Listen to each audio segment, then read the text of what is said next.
They're too small to see with the naked eye, but they pose health risks that are too big to ignore. Bloodborne pathogens. They are the disease-causing microorganisms found in human blood, as well as human blood components and products.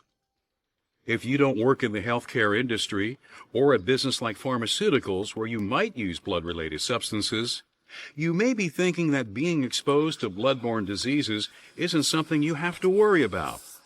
But what if a coworker has an accident, is bleeding, and needs your help? Or someone has cut themselves and blood has gotten on a piece of equipment that you're going to be using? Exposure to bloodborne diseases is a serious concern in virtually every work environment, which is why the Occupational Safety and Health Administration, OSHA, has developed regulations for dealing with bloodborne pathogens in the workplace. While there are a number of bloodborne pathogens, Hepatitis B, Hepatitis C, and the human immunodeficiency virus HIV currently pose the greatest threats. This program will show how exposure to bloodborne pathogens can occur in commercial and industrial environments, how regulations and required procedures help to prevent such exposure, and what to do if exposure occurs.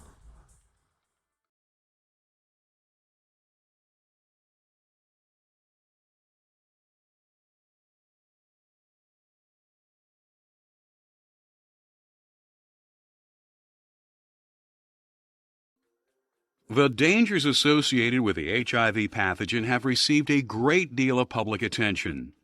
It is reported to have infected over 1 million people in the U.S. alone, and it continues to spread. Symptoms experienced at the onset of HIV infection can vary. They include weakness, fever, sore throat, nausea, headaches, diarrhea, and other flu-like symptoms. But many people with the HIV virus show no apparent symptoms for years after their initial infection.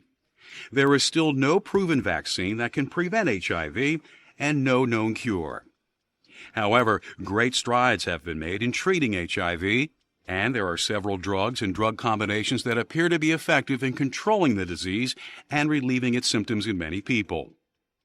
People who contract HIV risk developing acquired immunodeficiency syndrome, AIDS, which attacks the immune system.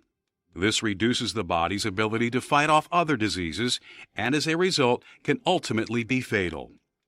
So controlling the HIV pathogen is very important. Hepatitis is a liver disease. It usually results in an inflammation of the liver and frequently progresses to more serious conditions, including cirrhosis and cancer. Each year in the U.S., there are over 40,000 new cases of Hepatitis B, the most common type of viral hepatitis. And it is estimated that more than 3 million people in the U.S. are carrying the Hepatitis C virus. In fact, the prevalence of hepatitis is so widespread that many experts consider it to be a greater transmission hazard than HIV. While there is no known cure for Hepatitis B, a vaccine is available that can prevent infection. In some cases, the same vaccine can be effective in preventing infection after exposure as well. Currently, there are also treatments that can help to control Hepatitis B and relieve its symptoms. In recent years, there has been even more progress made in the treatment of Hepatitis C. Today, there are drugs that can actually cure Hepatitis C in many people.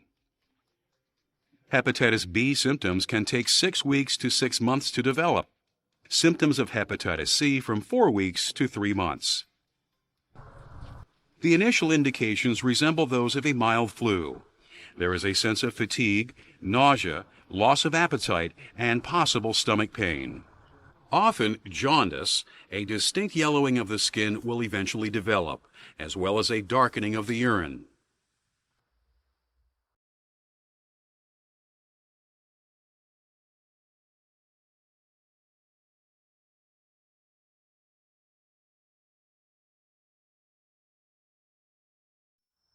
As we've discussed, in commercial and industrial environments, bloodborne pathogens can be transmitted in a number of ways. By being exposed to a coworker who has been injured and is bleeding. If you have to help clean up after an accident involving blood. If your job involves cleaning or trash removal where you can encounter paper towels or other materials that might have blood on them, or discarded feminine hygiene products. If blood has gotten onto a piece of equipment that you need to use. All of these situations can result in potential infection if you have cuts or abrasions of your own where someone else's blood can be absorbed. Because of all of these potentials for exposure, OSHA's bloodborne pathogen regulation requires your facility to create an exposure control plan as a first step towards preventing infection. This plan spells out how your facility will address the requirements of the regulation itself and includes a determination of each employee's potential for exposure to bloodborne pathogens and an examination of ways to limit or eliminate those exposures. If you work in a facility where blood or blood-related products are used, your exposure control plan will also deal with setting up a Hepatitis B vaccination program. And every facility's plan must address the procedures that should be followed if an accidental exposure to bloodborne pathogens occurs. Other parts of the plan address warning signs and labels, employee training, and keeping records regarding exposure, vaccinations, and training. If you would like to take a look at your facility's plan, ask your supervisor.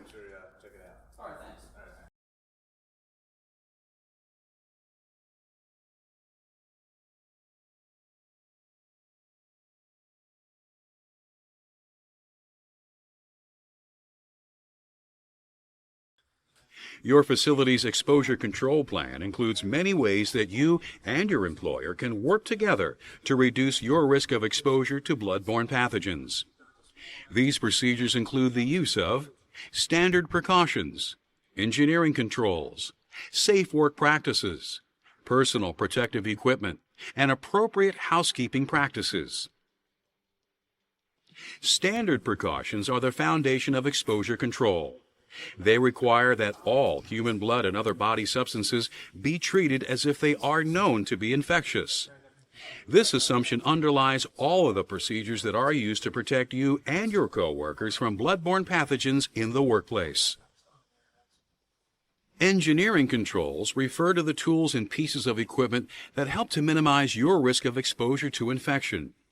These can include something as simple as a dustpan and broom that are used to sweep up contaminated materials. Safe work practices are procedures that protect you from exposure to bloodborne pathogens. A good example of this is one of the simplest, yet also one of the most effective forms of protection: hand washing. If you may have been exposed to bloodborne pathogens, OSHA requires that you wash your hands immediately. If you were wearing gloves or any other personal protective equipment, you need to take that off first. When you're finished, remember to use your towel to turn off the faucet. That way you won't recontaminate yourself on a surface that you touched before you washed your hands. And if your eyes, nose, or other mucous membranes have been exposed, you must rinse them with generous amounts of water as well. For employees who work in environments where blood or blood-related materials are present, the bloodborne pathogens regulation governs some personal activities as well. The regulation specifies that you should never eat, drink, or smoke in work areas where exposure to bloodborne pathogens could occur, and that you should never apply cosmetics, lip balm, or contact lenses while you're in these areas either.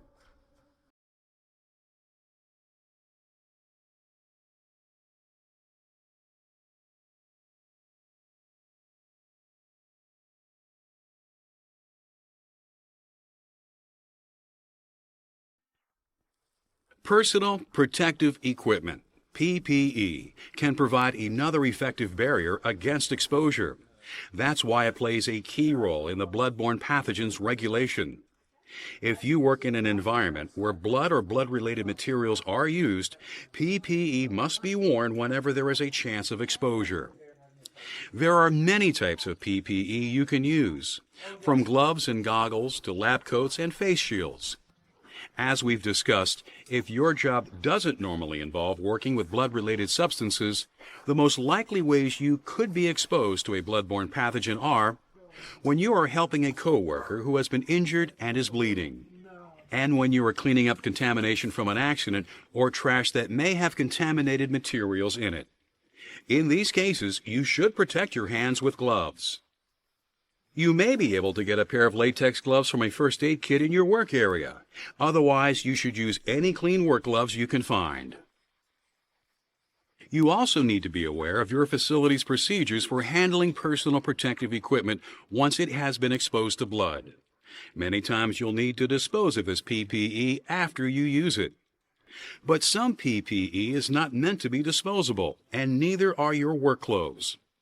This is one of the reasons that the Bloodborne Pathogens regulation also covers laundry. Laundry should be handled as little as possible and always bagged appropriately. It must never be sorted or rinsed at its originating location. Bags must be used to transport laundry and should be red-orange in color or display a biohazard label. Biohazard labels are fluorescent red-orange as well, with a biohazard symbol in a contrasting color. The word biohazard itself appears on the lower portion of the label. If the laundry is wet and shows a potential for soak-through, the bags must be leak-proof.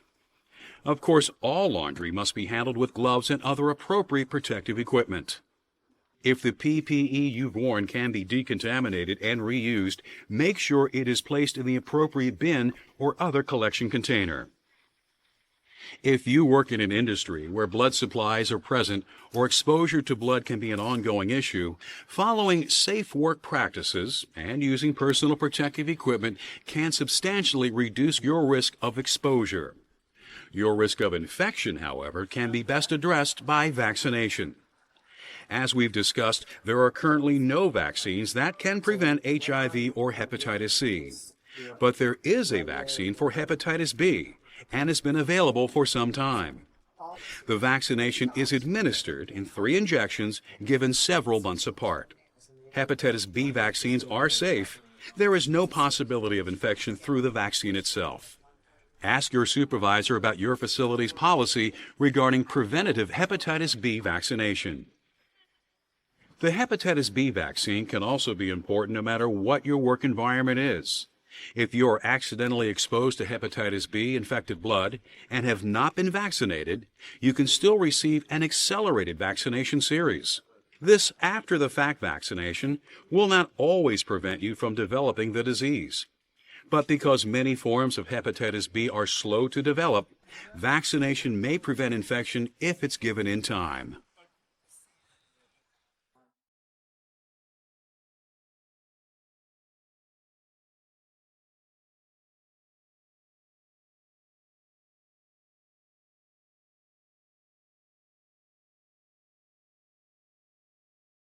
OSHA considers your facility's housekeeping practices to be a very important element of your exposure control plan. To keep your workplace clean, sanitary, and free of pathogens, the Bloodborne Pathogens regulation requires that written cleaning schedules specifying the methods of decontamination that will be used must be maintained. This assures that work areas, equipment, and common areas such as restrooms and locker rooms remain infection-free. Housekeeping also includes using labeling to alert employees to potential sources of contamination. All equipment and surfaces that come into contact with blood or other potentially infectious materials must immediately have a biohazard label affixed to them. Once labeled, hazardous surfaces and equipment must be cleaned and decontaminated as soon as possible, using your facility's approved disinfectant such as diluted bleach. If they cannot be totally decontaminated, they must remain labeled as a biohazard.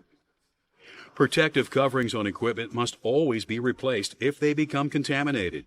Before any piece of equipment is serviced or shipped, it must be inspected for contamination as well.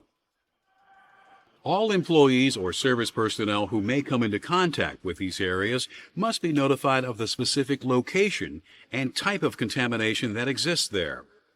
You also have to think about the materials that were used during cleanup. Let's say you just decontaminated a surface with diluted bleach and paper towels. What should happen to those contaminated towels? OSHA considers them and other potentially infectious materials that must be disposed of to be regulated waste, and rules in the Bloodborne Pathogens regulation specifically address how to handle them. Just like laundry, regulated waste must be placed in appropriately labeled, closable, and leak-proof containers. These containers must be closed and secured during handling. If the outside surface of the primary waste container is contaminated, an appropriately labeled secondary container must be used as well. If there is a danger that the items contained in the waste could puncture the primary container, the secondary container must be puncture-resistant as well as leak-proof.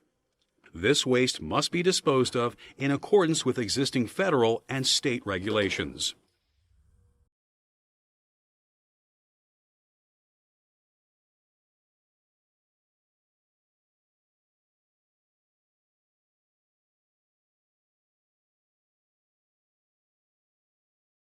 As careful as we may be, we can still come into contact with items that have blood on them. So you need to know what to do in case of such an emergency. First, as we've discussed, if you have been exposed to any potentially contaminated material, you should wash the affected area with soap and water as quickly as possible. Then immediately take the following steps. Clean any contaminated surfaces with your facility's approved disinfecting solution. Then dispose of any contaminated materials, including those that were used in the cleanup process, in an approved waste disposal container. Any personal protective equipment that has been contaminated and is disposable should also be discarded. Reusable equipment should be recycled for decontamination. After any exposure incident, you will need to inform your supervisor and your safety or environmental services department. You may also need to complete an incident report. Your employer will immediately provide you with a written summary of the routes of exposure that you experienced, the circumstances under which the exposure occurred, and, if possible, the identity of the individual from whom the potentially infectious material originated. Your employer will also try to determine if the source individual's blood is infected with Hepatitis B, Hepatitis C, or HIV. An appointment will then be arranged for you with a healthcare professional to review the medical consequences of what took place. Your employer will provide the healthcare professional with information such as the type of work you were doing when the incident occurred, the result of the source individual's blood test, any of your medical records which are relevant to possible treatment. With your permission, your blood will also be tested to determine if an infection has occurred. Your situation will then be evaluated and discussed with you. If appropriate, medical treatment may be recommended. If the after-the-fact Hepatitis B vaccination is called for, it will be provided by your employer at no cost. The healthcare professional is also required to verify 4 things for your employer: that you have been informed of the results of their evaluation, that you have discussed any medical condition resulting from the exposure that would require follow-up, whether they feel that you should receive the Hepatitis B vaccination, and whether you have received the first injection in the vaccination series. All other information that results from your medical evaluation will remain confidential.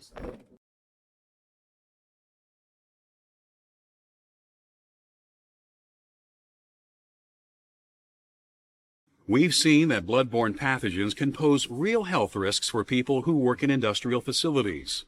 But there are practical ways to control these risks. OSHA's bloodborne pathogens standard creates a strong foundation for keeping workers safe from exposure to infectious material on the job. Now, you have the knowledge and skills to help make your workplace a safer and healthier place for everyone every day.